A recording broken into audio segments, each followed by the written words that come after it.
जी नाज़रीन, आपको लिए जा रहे हैं तौसा के नवाई कस्बे टिब्बी कैसरानी में, जहां से लेकर पीहड़ तक तकरीबन तमाम की तमाम ज़मीन सेम ज़दा हो चुकी है।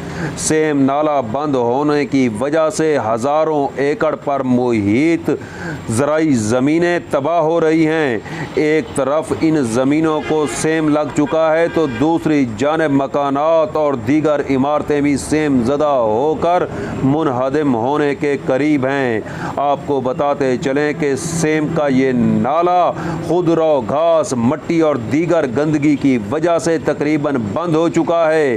पानी ना निकलने की वजह से ना सिर्फ टिब्बी कैसरानी, पीहड़, शेख इस्माइल, मोहम्मदपुर, बख्शे वाला और दीगर कस्बात और छोटी छोटी बस्तियों की ज़मीनें तबाह हो रही हैं। इस मौका पर मौजूद रहे तौसा दोस्त शमशेर खान लाशारी, जिनके मुताबिक मकीनों ने वज़ीर आला पंजाब सरदार उस्मान बुज़दार से मुतालबा किया है कि सेम नाले की बहाली के लिए फौरी इक़दामात किए जाएँ ताकि ये ज़राई ज़मीनें और मकानात तबाह होने से बच सकें।